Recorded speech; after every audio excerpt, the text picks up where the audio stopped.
I'm joined by Ken Vogel, political reporter for the New York Times, Katie Phang, MSNBC legal analyst, Tom Winter, investigative reporter for NBC News, who's at the courthouse in Lower Manhattan, and Omarosa Manigault-Newman, author of Unhinged, an insider's account of the Trump White House.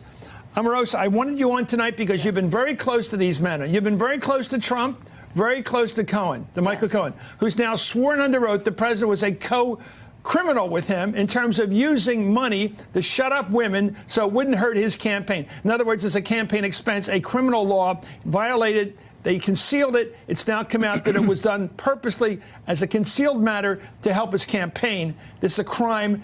He's pointing the finger at the president. How's your reaction to that? Well, I think that for Donald Trump, he should be very concerned today because Michael Cohen has made a commitment that he is going to look out for himself and his family over his extreme loyalty to Donald Trump.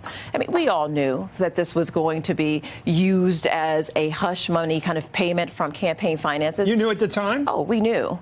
And Michael Cohen. So the Cohen 150 to McDougal and the 130 to Stormy Daniels. All that money, it's $250,000, a lot of money. All that money was taken effectively to get him elected. Oh, absolutely. And unfortunately, there are a lot of donors, a lot of people who gave to this campaign expecting it would go towards the victory. But instead, it was going to shut these women up. And that is illegal. How's this going to sell among Kellyanne and people in the White House? And the people in there who work very close to the president are still tied to him. How are they going to react when they watch the news tonight? Do they believe Cohen or do they believe the president? Well, Kellyanne believes in alternative facts, and so she'll twist this anyway. In her own head? In her own head, but also in Trump world, that's what goes. The truth is relative to them, and they battle with reality. But the reality today is that the hammer came down on Donald Trump, both with Manafort and with Cohen. Let me go to Tom on this. Tom Winter, your thoughts about the crime? It seems to me that Mr. Cohen faced thousands of years in prison, practically. Why would you take a plea deal that said you can never vote again, can never be on a jury again, and you're going away for a hard time for 5 years? Why would you take that as the best deal you can get unless you face horrendously longer time, I would think? Yeah, Chris, I mean, and I think that area that you just talked about, when the judge read to him and asked him as part of this process, you know, do you know that you're not going to vote again? Do you know that you can't run for office again? When Michael Cohen was answering those questions, that was one of the few points where his voice kind of wavered a little bit. I think the gravity of what was happening today hit him. But in case that gravity didn't hit him, Chris, the gravity of, as the judge explained it, if he was to sentence Michael Cohen to the maximum for everything that he was charged with today on consecutive terms, he faced up to 65 years in prison. So he faced a tremendous amount of jail time if he did not plead guilty to these crimes and if the sentence was served consecutively. So I think Michael Cohen was looking at some serious time here. The other thing is, Chris, these were the crimes that he pled guilty to. Perhaps there were some other crimes that may have been on the fringe that could have been included into an indictment if he didn't plead to it. So he may have been on the hook for a little bit more trouble than what we were able to find out in court today.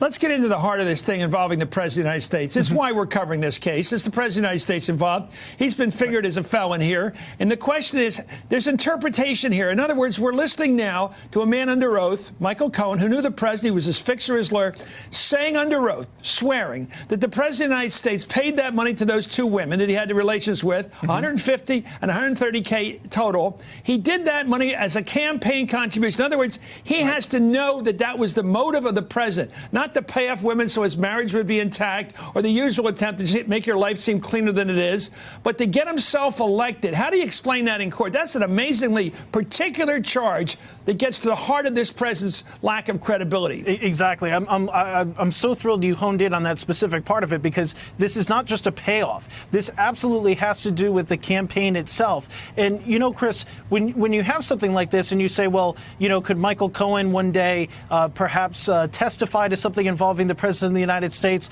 Who knows? We may never know, and we'll see what ends up developing. But one thing that underlies testimony and makes Michael Cohen potentially very credible here is that we're talking about payments, which means that there's transactions, which means that there are records, which means there's documentation. So when you look at this, Chris, in its totality, not only are the things that Michael Cohen allocated to in court today very damning, but on top of that, these are banking allegations. These are things that have to do with payments. So I think these particular counts, as it relates to Michael Cohen and his implication of the president today, I think there's a lot of credibility to that just based on the evidence. And Ken, to that point, we know that the president compensated him for the second 130. For some reason, he paid the 150 out of his legal stream of things. Somehow the money was poured through as part of a draw, a retainer kind of situation. But the second time, the president paid the bill.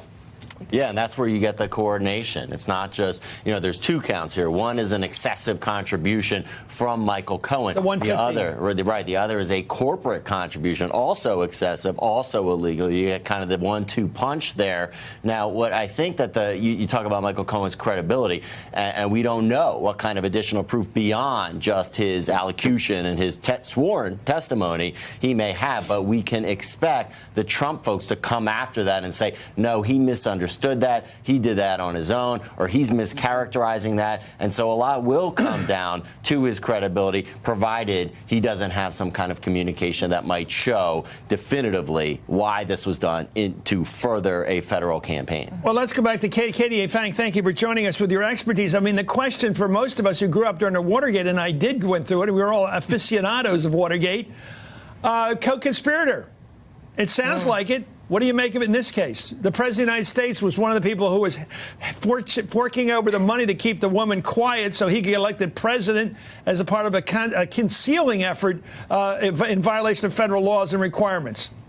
So let's be clear, there was no direct identification of Donald Trump today during the plea and in the plea agreement. But let's be obvious. The candidate facts. for federal office. Come on. Yeah, exactly. We know that it's Trump. And so Trump is an unnamed co-conspirator right now in the Southern District of New York. We're interested in this because there's this old saying, Chris, right? Money often costs too much. Well, today was a costly day, not only for Michael Cohen and for Paul Manafort. And so it's Trump. Trump is directly like the center of the spokes of all of this wheel of implication of all of these people, Manafort and Michael Cohen. So we're looking at Donald Trump now, and we want to know what is out there in terms of evidence. Because remember, this system worked, Chris. The raids on Cohen's home, hotel, and office worked. The raids produced evidence. The raids produced evidence that was turned over to the government after the system worked for the benefit of the government, but still protecting Michael Cohen. And so now we know that there's evidence that the Southern District of New York has, but can the president be indicted? Isn't that really what the ultimate question ends up being? Can the Southern District Court bring a RICO charge against the president running a criminal enterprise? You mentioned the phrase.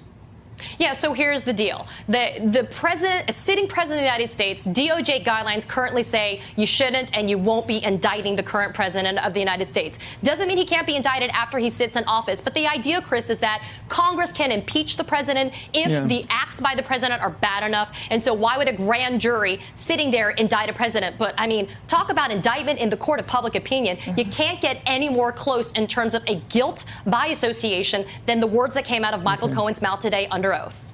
Hey there, I'm Chris Hayes from MSNBC. Thanks for watching MSNBC on YouTube. If you want to keep up to date with the videos we're putting out, you can click subscribe just below me or click over on this list to see lots of other great videos.